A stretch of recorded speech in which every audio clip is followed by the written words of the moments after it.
seorang koruptor sebagai pertanggungjawaban moral. Saya mau minta klarifikasi, ini tanggung jawab siapa? Bapak malu nggak sih? Apakah saya dengar permintaan maaf yang benar berarti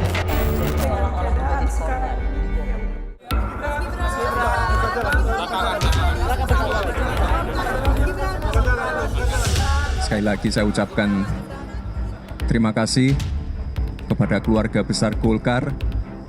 Saya sangat mengapresiasi hasil Rapimnas. Untuk selanjutnya akan kami koordinasikan, akan kami tindak lanjuti bersama dengan Pak Prabowo.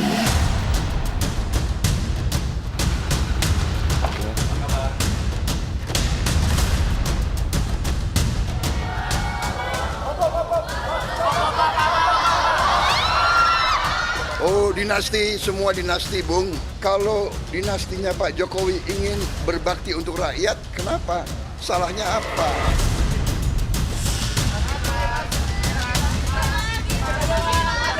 Doakan lancar ya. Makasih. Capres dan Cawapres 2024 Prabowo Gibran.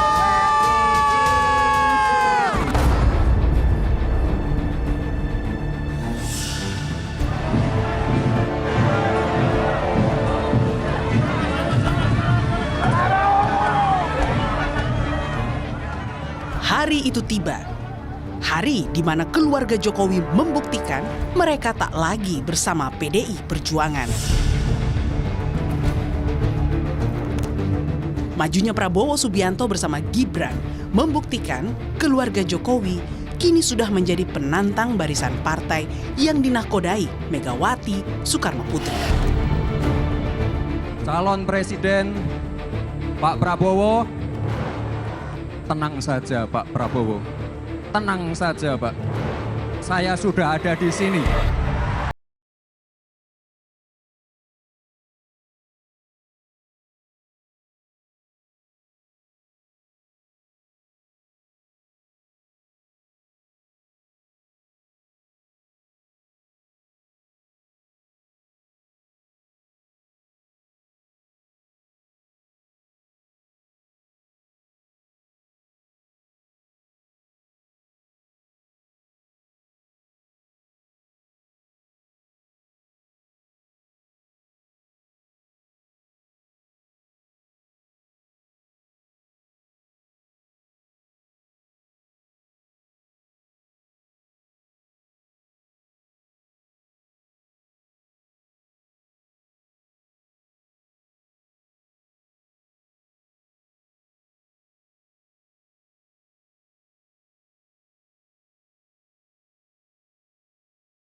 Menyakitkan hati.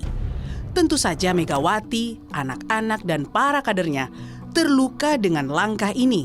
Betapa tidak, Gibran naik menjadi wali kota Solo atas dukungan Megawati dengan cara mengorbankan hasrat dan keinginan kadernya sendiri.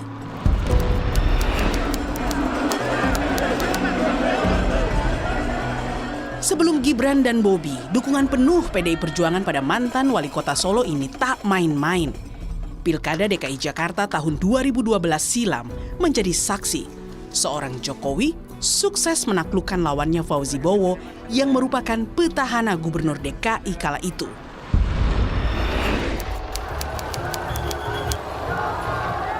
Hingga puncaknya, Jokowi berhasil menapaki puncak karir politiknya sebagai presiden kala memenangkan Pilpres 2014 bersama Yusuf Kalla.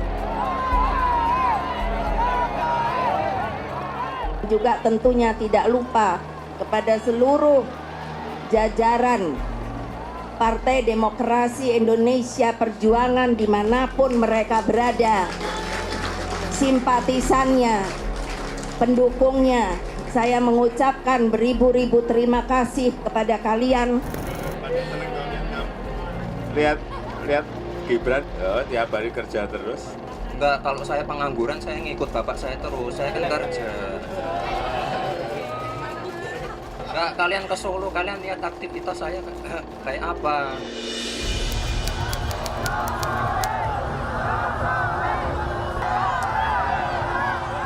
Kemenangan Jokowi kembali terulang pada Pilpres 2019. PDI Perjuangan bersama 8 parpol yang tergabung dalam Koalisi Indonesia Maju berhasil mengantarkan pasangan Jokowi dan Ma'ruf Amin dengan total perolehan 55,50% suara.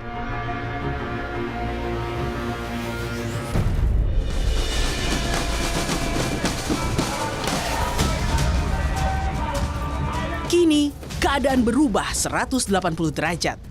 Megawati dan PDI Perjuangan harus menghadapi kenyataan. Jokowi dan keluarganya sudah meninggalkan keluarga lamanya dan menjadi penantang Ganjar Pranowo Mahfud MD.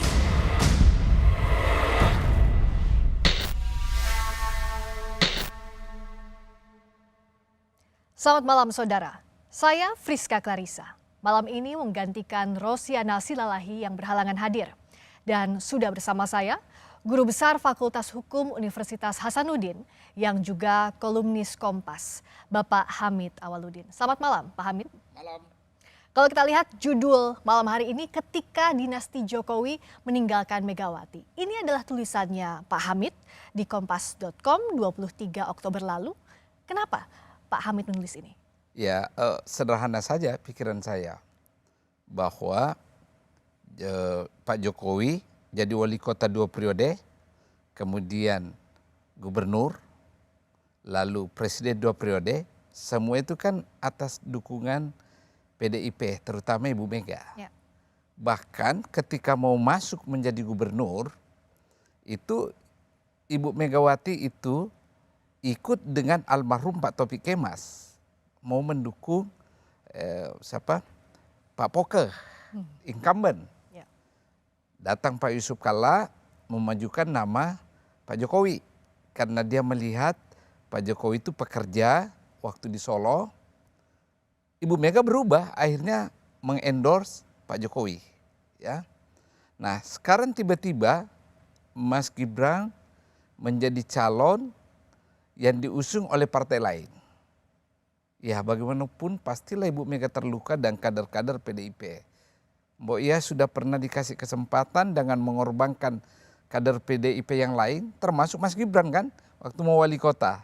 Kalau saya nggak salah ada namanya Pak Rudi, ketua DPC itu terpaksa mengalah kan. Nah, the last minute sekarang, tiba-tiba Mas Gibran menjadi cawapres dan dicalonkan oleh partai lain. Ya, yang resmi mengumumkan pertama kan Partai Golkar. Nah kira-kira gimana itu perasaan Anda kalau Anda berada dalam posisi itu? Ya pastilah ada rasa, kok saya merasa ditinggalkan, kok saya yang besarkan, tiba-tiba suatu dan lain hal terjadi di puncak, Anda tinggalkan saya. Sementara saya punya calon lain, katanya Anda kader.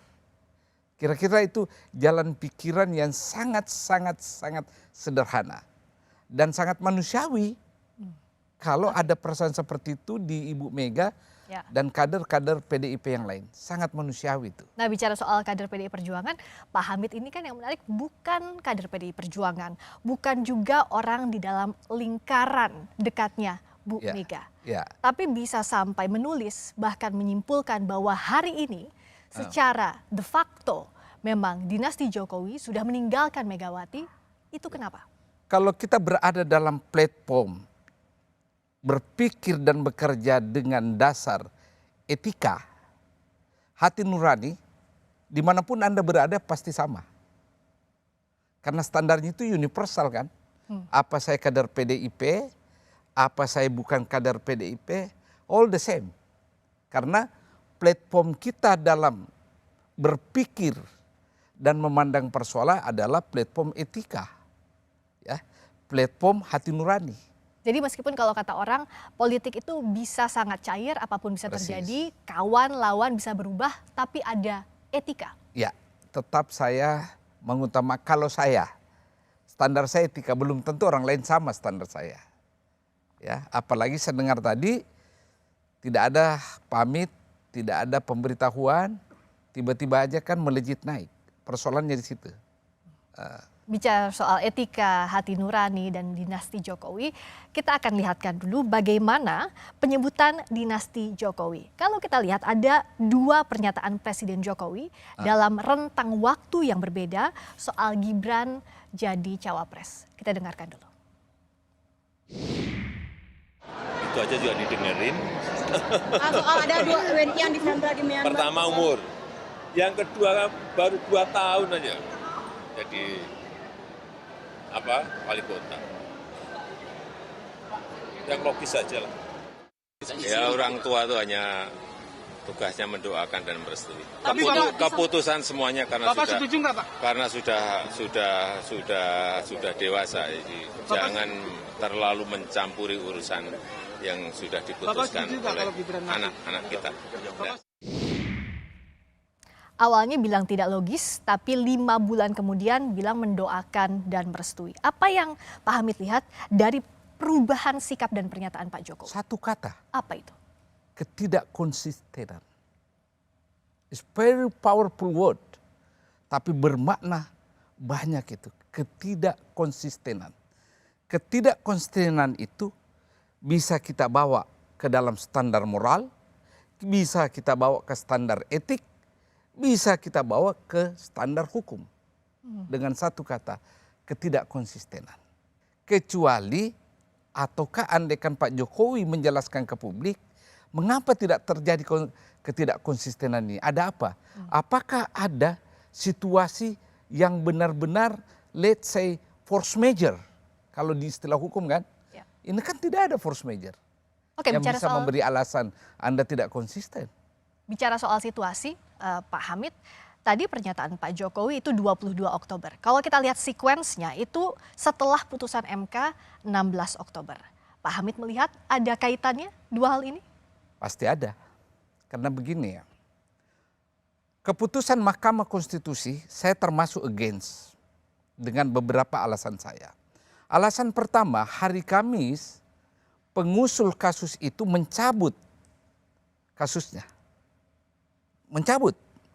Hari Jumat dikembalikan lagi. Mestinya kalau ada kasus baru itu dikembalikan, mesti kan dari nol lagi prosesnya kan. Hari Senin diputuskan. Itu satu masalah utama. Apakah SOP yang ada di MK memang seperti begitu? Siapa saja bisa masuk lalu lalang meminta stempel dari MK tanpa prosedur yang jelas. Normalnya tidak? Normalnya tidak. Satu ya. Yang kedua, kan kita tahu ketua MK ini ada hubungan dengan Mas Gibran. Ya, ada hubungan. Tidak etis.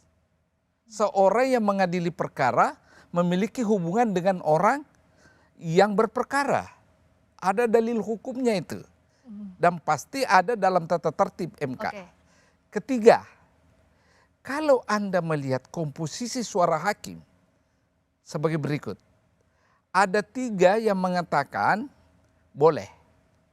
Ya, bahkan menambah aturan baru bahwa boleh Anda tidak berada di bawah 40 tahun tetapi Anda punya pengalaman empirik ataukah sedang menjabat sebagai kepala daerah. Kepala daerah konteksnya wali kota, bupati atau gubernur. 2 hakim MK mengatakan oke, kepala daerah, tapi yang kami maksud kepala daerah itu gubernur. 4 sama sekali tidak boleh. Dissenting opinion. Jadi kalau Anda jumlah ini 2 tambah 4, ya itu 6, 3.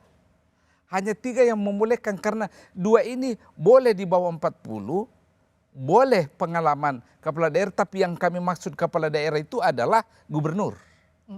Ya kan? Ya. Sementara Mas Gibran kan hanya wali kota. Berarti nggak masuk kategori itu.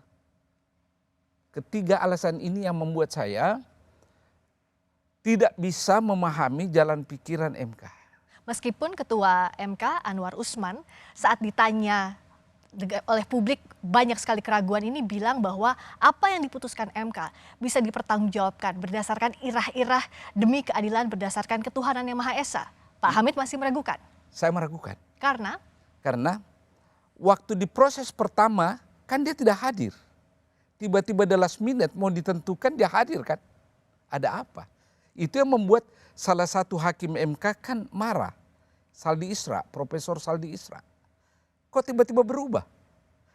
Dalam dalam tubuh MK saja ada hakim yang meragukan. Bagaimana kami yang di luar? Itu aja kuncinya. Ya. Jadi keraguan itu sah. Pertanyaan itu sah. Ketidakpercayaan itu sangat sah.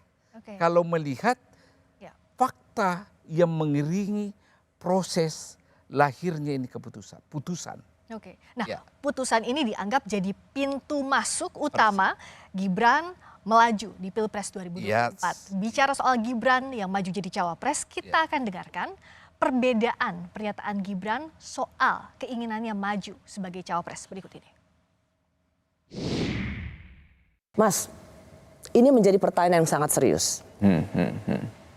Jika MK meloloskan uji materi ini dan membuka batas minimal capres dan cawapres, Mas Gibran akan ikut dalam bursa calon wakil presiden?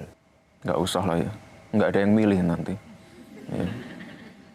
Banyak sekali kami dapat informasi Mas Gibran itu akan dipinang oleh salah satu calon presiden. Saya sebut saja misalnya Pak Prabowo untuk menjadi pasangan Pak Prabowo presiden, Gibran wakil presidennya. Mas Gibran akan menerima itu? Kita tunggu saja putusannya dari MK ya. Nggak bisa ya dapat kepastian bahwa sebenarnya, karena kalau jawaban seperti itu Mas Gibran, orang menangkapnya Mas Gibran mau jadi wakil presiden. Yang lebih pintar banyak, yang lebih senior banyak, itu ya. Itu tadi pernyataan Gibran dalam program Rosi 27 Juli. Tapi tak sampai seminggu dari putusan MK dibacakan, akhirnya Gibran dideklarasikan oleh Koalisi Indonesia Maju menjadi cawapres Prabowo dan sekarang sudah daftar ke KPU.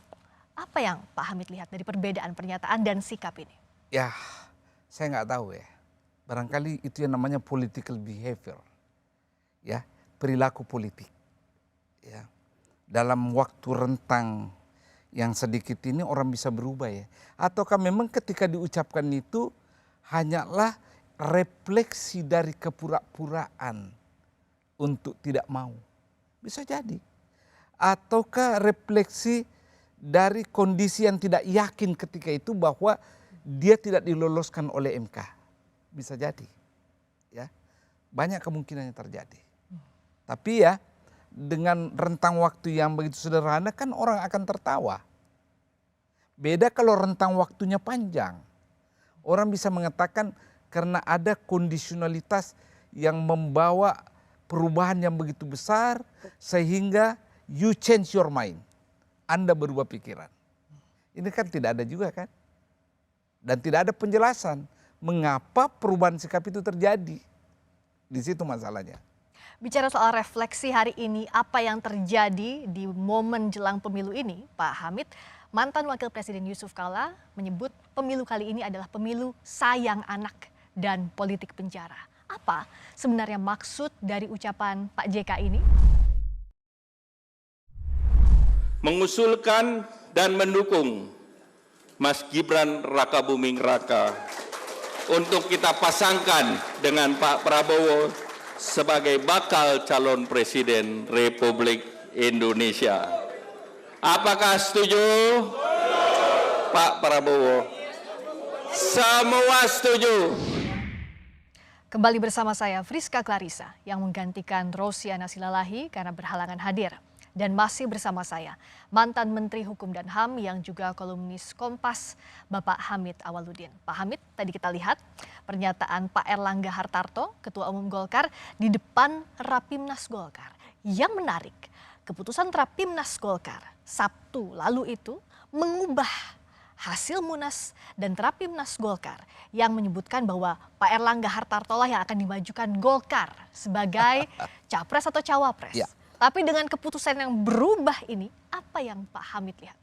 Pertama, ada sesuatu yang terjadi pada diri Ketua Golkar. Itu dulu asumsi. Kok bisa tiba-tiba U-turn 360 derajat? Hasil Rapimnas bisa diubah dengan Rapimnas, beliau tidak maju sebagai calon presiden dan wakil presiden dan mendukung orang lain. Ada apa sesungguhnya ini? Berarti ada tekanan yang bisa terjadi kepada Ketua Golkar atau kepada Partai Golkar sendiri. Apa bedanya ada tekanan dengan ada kesepakatan baru? Dua hal yang berbeda. Dari mana kita bisa lihat? Kesepakatan itu harus dengan mutual keinginan. Tidak ada unsur pemaksaan selain keinginan bersama untuk mencapai tujuan yang bersama. Dengan adanya perubahannya U-turn 360 derajat, saya suspek ada sesuatu. Ingat ya, kita flashback dulu nih. 2 tahun yang lalu ada mobilisasi massa melalui kepala desa. Ya kan? Deklarasi sikap kebulatan tekad periode baru. 3 periode. Semua partai politik besar menolak, termasuk Golkar. And you know why? Karena Ketua Golkar mau menjadi calon presiden dan wapres. Ingat itu. Kedua, gagal itu amandemen konstitusi. Ada lagi keinginan memperpanjang 3 tahun kan? Ya. Bukan 3 periode. Karena COVID. Lagi-lagi partai besar, termasuk Partai Golkar, tidak mengendorse ide itu. Kenapa? Loh, kami kan siap ini jadi ketua, jadi calon presiden atau wakil presiden. Apa yang ingin Pak Hamid sampaikan? Yang ingin saya sampaikan, perubahan yang terjadi pada sikap Golkar dalam konteks ini pasti ada pemaksaan. Saya nggak tahu yang paksa. Dan yang maksa itu kalau kita lihat pasti kekuasaan kan. Karena ini partai besar, bukan partai ece-ece. Partai besar, partai nomor 2 perolehan suaranya. Nah, bicara soal siapa yang memaksa, siapa yang dipaksa, ada pernyataan mantan Wapres Yusuf Kala, Wakil Presiden ke-10 dan ke-12, yang menyinggung soal bahayanya politik penjara serta pemilu sayang anak yang bikin rumit. Saya kutip ucapan Pak JK dari podcast Info A1 Kumparan. Kan semua yang berperan itu anak daripada Presiden, Ibu Mega. Mula-mula usulkan Puan, tapi saya apresiasi Bu Mega. Begitu dia tahu sulit, ia ubah. Pak SBY dorong juga. Pantas saja kita sayang anak kan, Pak Jokowi juga anaknya maju. Ini pemilu sayang anak. Cuma sayangnya presiden cuma 1, jadi sulit rebutan. Ada sekarang politik ancaman yang ujungnya penjara, hukum dijadikan alat untuk kemenangan. Pak Hamid kan juga orang dekatnya Pak JK. Apa yang disampaikan Pak JK ini untuk menggambarkan situasi, kondisi politik saat ini kah? Ya sangat sederhana memahaminya kan. Itu tadi. Kok tiba-tiba U-turn 360 derajat Golkar? Berarti ada sesuatu kan yang terjadi. Lalu kita pun berandai-andai. Jangan-jangan karena Ketua Golkar, Pak Erlangga Hartarto, berkaitan dengan masalah yang pernah kita diributkan kan. Itu masalah impor, impor minyak goreng dan sebagainya. Dan kasus itu lenyap kan. Itu satu. Ini dugaan-dugaan, asumsi-asumsi. Ya. Yang kedua, masalah sayang anak. Kan real, Pak SBY mau, Ibu Mega juga mau kan. Terus Pak Jokowi mau. Yang jadi kan anaknya Pak Jokowi kan. Kenapa? The only person who has a power sekarang adalah Pak Jokowi. Karena itu anaknya lebih beruntung daripada yang lain. Itu penjelasannya sederhana sekali memahaminya ini, logikanya ini. Itu berupa keprihatinan? Buat saya sangat. Kenapa saya prihatin? Begini, dalam proses dalam demokrasi itu adalah peluang ibaratnya pintu masuk bagi siapapun. Tapi kalau ada orang yang mendapatkan privilege, berarti ada orang yang terhambat kan? Konteks itulah saya prihatin, menghambat orang lain. Apalagi kalau dia langsung ke atas, tidak ada proses yang panjang. Sementara ada orang yang puluhan tahun bergumul di partai politik, puluhan tahun bergumul dengan kehidupan sosial, tiba-tiba hilang. Dan ada orang yang maju. Politik adalah investasi sosial. Investasi sosial. Kalau Anda tidak punya investasi sosial, tiba-tiba ada naik, berarti kenaikan Anda itu karena ada kekuasaan yang mengatur Anda kan? Karena politik itu kan proses. Ya. Proses. Ada sesuatu yang Anda lakukan dulu sehingga Anda memiliki jejak. Dan jejak itulah yang dinilai oleh masyarakat. Nah, kalau gitu kita kembali ke tulisan apa yang disampaikan Pak JK, bahwa ada politik ancaman yang ujungnya penjara. Siapa yang mengancam, siapa yang diancam? Ya, begini, saya dengar juga, dulu kan 3 calon ini, ya masing-masing mengiming-imingi Parawangsa. Hovifah Indar Parawansa, Gubernur Jawa Timur. Ya. Pak Anies, Pak Prabowo, dan Pak Ganjar masing-masing. Samar-samar saya dengar, sayup-sayup saya dengar, Ibu Hovifah tidak bersedia. Karena katanya, quote and quote, itu ada keinginan dari atas yang tidak menghendaki beliau maju. Nah tentu Anda tanya saya, keinginan siapa? Kalau beliau ini adalah gubernur, ya berarti orang yang lebih atas daripada gubernur kan? Kita tidak tahu apakah itu menteri, apakah itu bosnya menteri. Wallahu a'lam bishawab. Ilmu alam susah saya jawab. Ya. Yang pasti semua ini akan terjawab ketika rejim Pak Jokowi sudah berhenti nanti. Semua yang kita diskusikan secara tersamar, semua yang kita diskusikan ini dengan bahasa-bahasa samar-samar, itu akan terungkap. Sekarang belum. Karena? Ya, karena orang pertama takut, khawatir ada yang tersinggung. Karena implikasinya boleh banyak ini. Macam-macam. Jadi lebih orang diam, tapi kebenaran itu akan diungkap nanti. Saya kasih contoh. Apa bedanya Pak Harto kan? Ketika berkuasa kan? Anda belum lahir mungkin waktu itu. Sama orang tepuk tangan kan? Begitu jatuh satu persatu muncul ini cerita-cerita seperti ini kan? Itu yang saya khawatirkan. Jangan sampai itu terjadi. Jangan sampai itu terjadi. Bicara soal yang saat ini juga hangat di publik, Pak Hamid, dituding sedang membangun dinasti politik, Jokowi menyerahkan pada masyarakat untuk menilainya. Sementara Prabowo Subianto menyebut semuanya adalah dinasti politik. Ya. Benarkah politik Indonesia dikuasai dinasti politik? Pak, terkait istilah dinasti politik seperti apa, Pak? Terkait istilah dinasti politik seperti apa? Ya itu kan masyarakat yang menilai, dan dalam pemilihan pun baik itu di pilkada, di pilihan wali kota, pilihan bupati, pilihan gubernur, pilihan presiden, itu semuanya yang memilih itu rakyat, yang menentukan itu rakyat, yang mencoblos itu juga rakyat, bukan kita, bukan elit, bukan partai. Ya, itulah demokrasi. Masih bersama saya Guru Besar Fakultas Hukum Universitas Hasanuddin yang juga mantan Duta Besar Indonesia untuk Rusia dan Belarusia, Bapak Hamid Awaludin.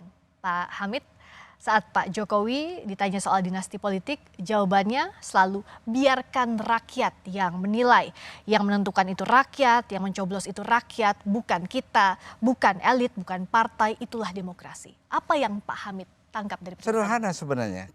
Kita pakai konsep itu dalam level aplikasi. Ya. Apakah rakyat ini memilih Anda? Ya. Sementara Anda tidak dicalonkan oleh elit politik. Harus ada pencalonan terlebih dahulu. Exactly. Ya. Benar. Sebelum dipilih oleh rakyat, ada orang yang ditawarkan ke rakyat. Ya. Proses untuk menawarkan inilah yang acap kali Anda semua, termasuk saya, persoalkan.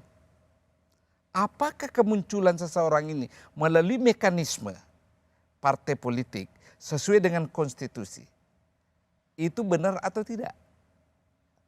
Sangat benar Presiden Jokowi bahwa itu rakyat. Pada saat orang itu diserahkan ke rakyat untuk dipilih. Itu benar. Kan rakyat tidak datang kepada partai. Partai tolong calonkan ini kan? Kan tidak kan? Ya, itu urusan internal partai A, partai B kan? Pengurus berembuk. Kayak tadi Golkar. Apakah saudara pengurus dari Aceh? Ya. Nanti setelah diserahkan ke rakyat, baru rakyat yang berdaulat memilihnya. Kita tidak persoalkan ini, sepakat kita. Ini demokrasi seperti ini. Yang kita diskusikan, yang kita wacanakan, yang kita protes kalau tidak sesuai adalah bagaimana sang calon itu diserahkan evaluasinya atau judgementnya kepada rakyat. Di situ masalahnya. Dinamika pencalonan hari ini. Exactly. Yang jadi perdebatan panas. Persis. Sebagaimana yang saya katakan tadi, Pak Erlangga memimpin partainya, ya melalui Rapimnas dia dicalonkan, tiba-tiba U-turn kan. Itu. Tapi majunya Gibran yang dinilai menumbuhkan dinasti Jokowi ini disanggah pula oleh bakal calon presiden pasangan Gibran, Pak Prabowo Subianto. Kita dengarkan dulu pernyataannya. Oh, dinasti, semua dinasti, Bung. Semua dinasti, ya kan? Saya juga dinasti. Saya anaknya Sumitro, cucunya Margono, Joyosumo. Saya paman saya gugur untuk Republik Indonesia. Kalau dinastinya Pak Jokowi ingin berbakti untuk rakyat, kenapa? Salahnya apa? Jadi berpikir yang baik lah. Berpikir positif, ya. Kata Pak Prabowo, kalau dinastinya Pak Jokowi ingin berbakti untuk rakyat, kenapa? Jadi gini, saya setuju dengan Pak Prabowo, apa yang persoalan jadi dinasti? Itu segi konsep, ya kan? Kita kasih contoh, bukan hanya di Indonesia dinasti. India. Dinasti India itu Nehru. Perdana Menteri pertama India adalah Jawaharlal Nehru. Lalu putrinya yang bernama Indira Gandhi menjadi Perdana Menteri yang ketiga. Indira Gandhi melahirkan Rajiv Gandhi yang selanjutnya menjadi Perdana Menteri ke-6. But look, Indira Gandhi menjadi Perdana Menteri setelah bapaknya meninggal kan. Dan sebelum menjadi Perdana Menteri, dia menteri 6 kali. Capital sosial kapitalnya ada di situ. Lalu Rajiv Gandhi mengganti Indira Gandhi ibunya setelah ibunya meninggal kan.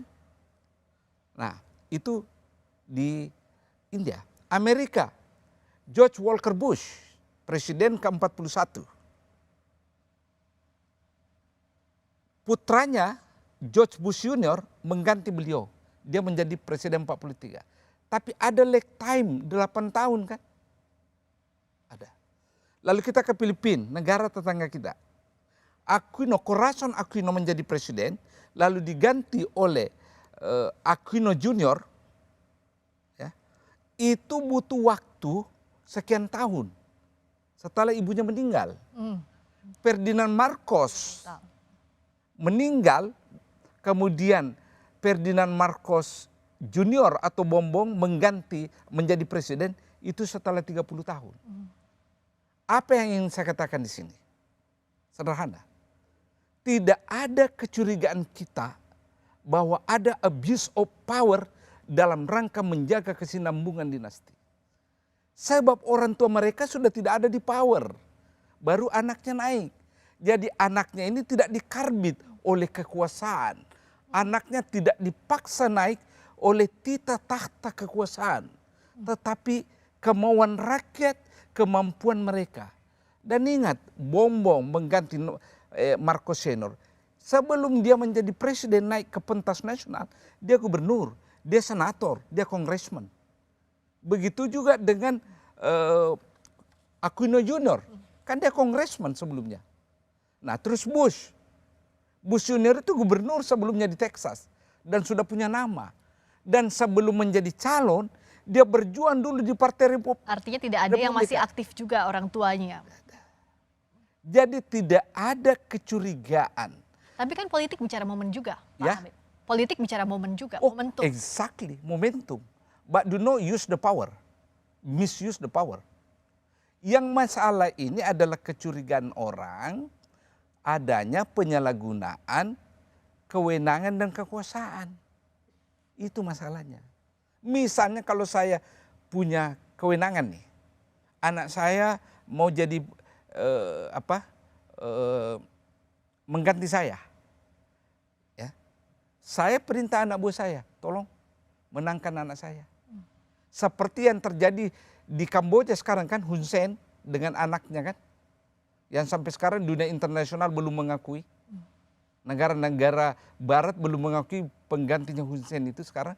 Meskipun secara artifisial melalui proses demokrasi yang versi Hun Sen benar. Bagaimana kita memisahkan kecurigaan itu? Nah itu dia. Kecurigaan itu susah dihilangkan. Karena sekali lagi kalau kita lihat Mas Gibran kan dari wali kota. Ya, tiba-tiba melejit ke atas menggunakan partai lain. Bukan di partainya. Kalau di partainya mungkin orang masih bisa manggut-manggut kan. Tapi kan tiba-tiba partai lain. Logika Anda kan berkata, apa kontribusi dia ke partai lain? Sementara kader partai lain sudah ada yang antri. Sebenarnya di situ.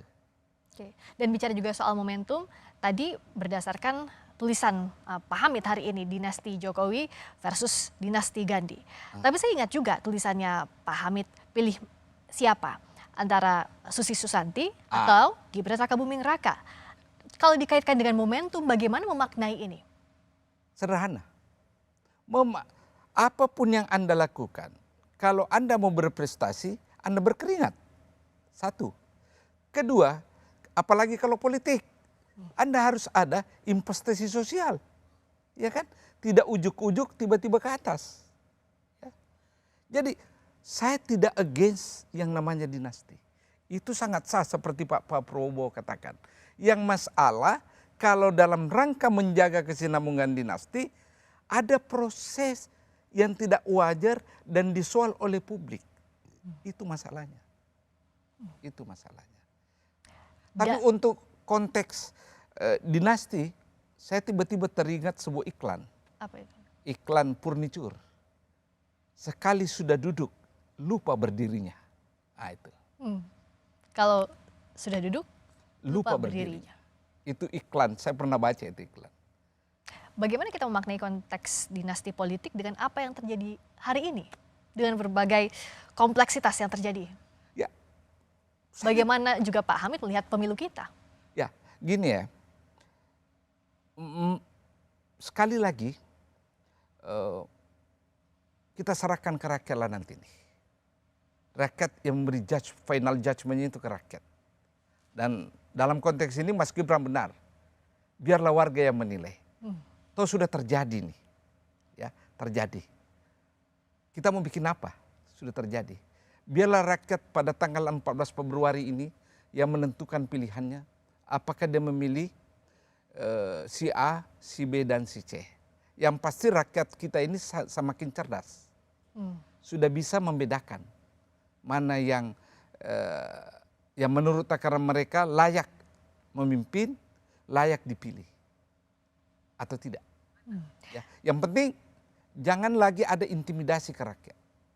Itu yang harus dijaga, jangan sampai ada intimidasi. Itu. Kita bicara soal hiruk pikuk pemilu, tapi jalannya pemerintahan juga harus dikawal.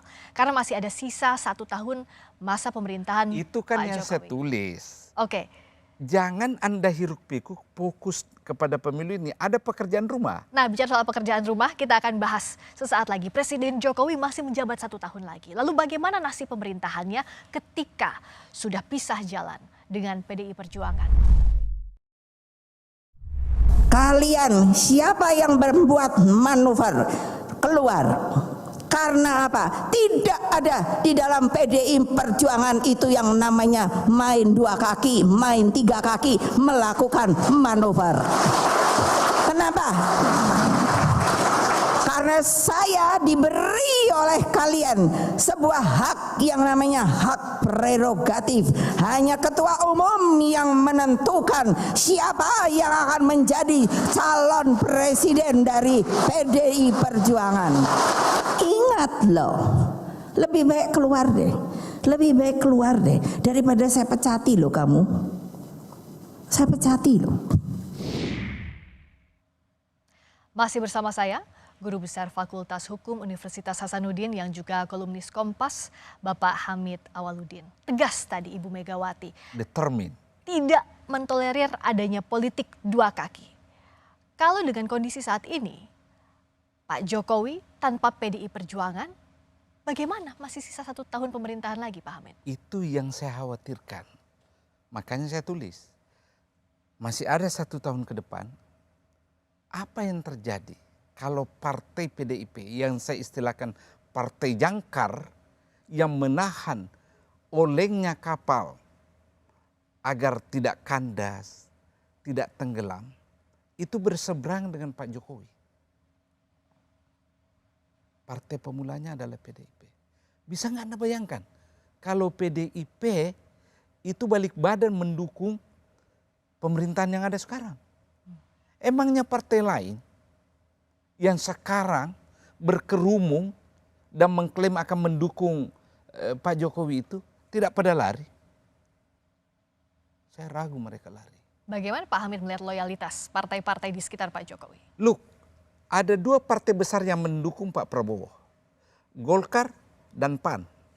Dua-duanya awalnya memiliki calon kan menjadi wapres. Pak Erik dicalonkan oleh PAN, Pak Erlangga dicalonkan Partai Golkar. Dan dua-duanya kan tidak dapat. Jadi apa yang terjadi? Dua-dua tidak dapat posisi menjadi orang tertinggi di negeri kita. Ya. Lantas yang diharapkan kalau koalisinya menang adalah menteri kan. Menteri ditentukan oleh jumlah perolehan suara pemilu kan, legislatif. Mereka akan berkampanye hanya untuk kepentingan legislatif. Dalam rangka memperoleh suara terbanyak sehingga perolehan suara di kabinetnya juga tinggi. Itu yang terjadi. Menarik untuk menguji ini. Yang kedua ya, pemerintahan 1 tahun ini, ya, kalau PDIP tidak ada, partai jangkar mana yang dipakai oleh Yang Mulia Presiden Jokowi sebagai partai jangkar? Saya mau tanya Anda, yang mana kira-kira? Karena ini partai baru dadakan semua berkumpul kan ke situ. Saya ragu itu. Pak Hamid ragu? Ya, ragu bahwa mereka akan mati-matian mendukung sisa pemerintahan yang ada ini. Anything can happen dalam 1 tahun. Mungkin tidak ada proses yang mengerikan bagi politisi yakni impeachment. Tetapi bagaimana dengan program? Bagaimana dengan program? Kan butuh dukungan parlemen. Butuh dukungannya. Kalau Anda lihat komposisi kan, kalau gabung misalnya PDIP pendukungnya Ganjar, gabung dengan partai pendukungnya Anies, itu 56 suara loh, 56%. Ya. Jadi harus ada upaya rekonsiliasi cepatnya antara dinasti Jokowi dengan Ibu Mega. Harus ada. Demi kalau tidak susah kondusifnya ini. 1 tahun sisa pemerintahan Pak Jokowi. Persis. Kalau tidak payah ini. Kamu menjalankan program. Program besar masih banyak loh. IKN. Ya, itu butuh dukungan parlemen. Jangan salah. Ya. Program-program katanya green energy. Itu semua butuh. Oke. Dan sisanya itu 1 tahun lagi, intinya itu harus ada rekonsiliasi segera. Satu yang dijaga adalah program pemerintahan Presiden Jokowi 1 tahun ke depan. Berikutnya juga bicara soal proses demokrasi yang saat ini kita jalani. Ada keraguan yang muncul soal proses pencalonan capres-cawapres. Ada stigma, apakah nanti hasilnya mungkin ada pengaturan atau tidak. Bagaimana untuk menjaga kepercayaan publik terhadap proses demokrasi ini, Pak Hamid? Very simple. sebaiknya pemilu itu diselenggarakan secara luber. Ya, apa itu luber? Saya lupa istilahnya. Langsung, umum, bebas, rahasia, jujur dan adil. Ya, jujur dan adil. Jangan lagi ada isu-isu menggerakkan aparat pemerintah, ya, mendesak kepala desa agar kepala desa memobilisasi rakyat masyarakatnya memilih calon tertentu. Jangan lagi ada kasak kusut, ya, bisik berbisik menggunakan Kapolsek, Kapolres. Ini yang harus dibuktikan oleh rejim yang mulia Bapak Presiden Jokowi, supaya ya pencalonan ini semua bisa dilegitimasi oleh rakyat. Tanpa itu, kalau toh misalnya terpilih, legitimasi leadership itu tidak ada. Di mana wibawa? Tapi kalau dia mampu membuktikan ya bahwa pemilu berjalan jurdil, no problem. Belajar dari kasusnya Ibu Mega.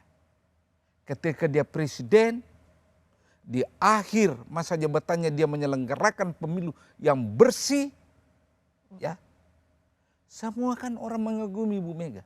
Ya. Tidak ada cerita bisik berbisik setelah berhenti bahwa dia itu mencurangi pemilu. Tidak ada. Begitu juga SBY periode keduanya kan. Dia menutup periode keduanya itu dengan sangat elegan. Tidak bermain-main dengan penyelenggaraan pemilu. Jangan bermain-main dengan penyelenggaraan pemilu, dan itu tugasnya negara dan seluruh elemen penyelenggara pemilu. Ya, jangan sampai Anda terpilih nanti. Kalau Anda terpilih dengan proses pemilu yang baik, Anda akan mendapatkan legitimasi leadership yang baik.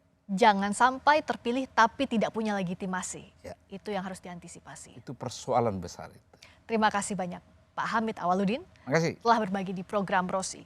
Saya Friska Clarissa mewakili Rosiana Silalahi. Terima kasih sudah menyaksikan Rosi. Tetaplah di Kompas TV, independen, terpercaya. Selamat malam. Pak Hamid.